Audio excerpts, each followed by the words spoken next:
Hi, I'm Kerry. I'm host of Best of Us in Retirement. And as the thumbnail says, I have a lingering question that I wanted to learn about my Medicare. And that is, if I get cancer, am I covered? And what is the exposure that I have? So when I got a publication from Blue Cross Blue Shield of Alabama that I could go to a meeting and I could talk to someone about my coverage, I jumped on it. I said, it's time I go forward. Let me explain to you, first of all, what our coverage is, Nita and I's. I have what is called Blue Advantage. I pay nothing as a premium. They get from Social Security what Social Security gives them for basic Medicare, and then because they believe they can give me a better service than and at a cheaper price than Medicare, they give me more benefits than what Medicare does, and I pay nothing. Now, Nita, though, has C Plus and RX. She pays $168 a month for the C Plus and $139 a month for the RX. Nita has had some conditions. When she was in her 30s, she had a arteria vena.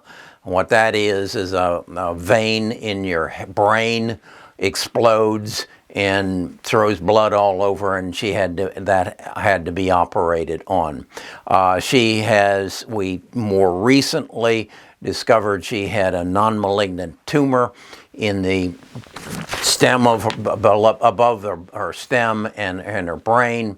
It expanded and made her deaf in her left ear. And as a result of that, she had to have some radiology, and she's on a number of medications. So that's why she has that.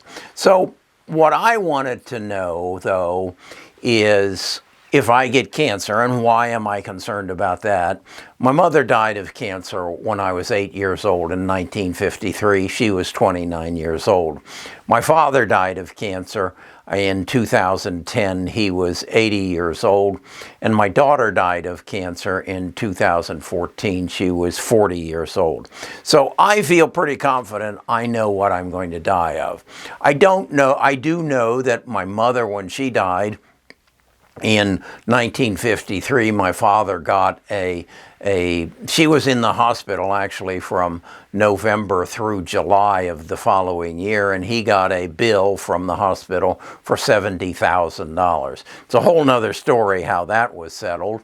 And then when my daughter died, she died actually around Christmas. She was in the hospital for 4 days, and my son-in-law got a bill for $250,000 for those 4 days. So my question, I stood up, raised my hand, and says, what's my exposure under my Blue Cross Advantage? What's my exposure relative to when I get cancer and I go to the hospital? And the lady responded and said, $5,100. I said, well, what about, she says, that's the amount of your exposure. Okay, that made me feel good. But then I also looked at Nita is paying somewhere around $200 and some dollars. And so I asked her, how can I get an evaluation of my situation, our situation, and see if we have the best plan for what we need and what our life situation is. And so I have set up an appointment with her.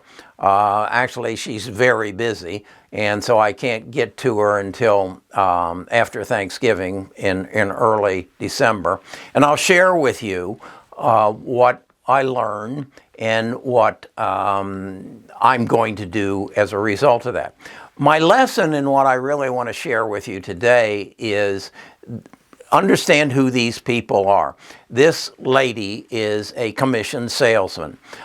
She is an expert. She actually said that she has been here in Birmingham for 16 years, and she has been explaining to people what their coverage is and what's available to them and sorting through it. She gets paid by the insurance company. So if I should change my plan, she will get a set commission from the insurance company, not from me. And if I don't use her, I pay the same, so it isn't any cost to me.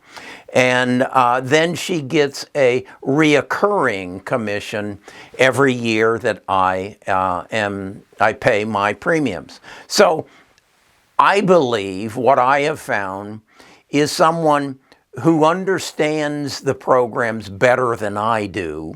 And I would be a fool not to schedule an appointment with her, take Nita's drugs down. I take a statin that costs me $4 a month. To give you some ideas, I had a cataract removed. I just today got the bill. The bill was for about $1,200, and Medicare paid all but $250 for it, of it.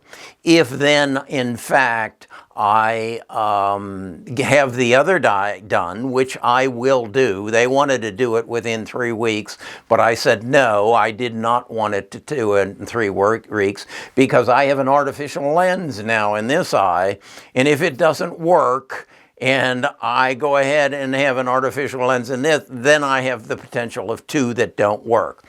I said, no, I will wait till January, and I'll live with this one as it is. But I know the worst that could happen is I'll have to live with this as we go. But that's just my approach. Again, what I want to do is be your source of information. So I encourage you, if you get a letter from somebody who is a reputable organization, and they want to invite you to the library and sit with 20 other people, go and learn. And they'll give you a bunch of literature. They gave me all this stuff, and it's very detailed as to what it's all about. I can read through it, but easier, I think, is go to the lady who understands this, who knows it, who has a vested interest, but I can sort through that. And I'll find out if I'm in fact covered if I get cancer. Yeah, not if, but when.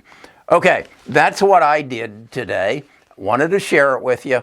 And if you've had any experience in this, share it with me and in the comments. If this is the kind of video that you like, give it a thumbs up and subscribe and share it with your friends. My objective is to get as many subscribers as I can so I can help as many people as I can. And I hope this helps you.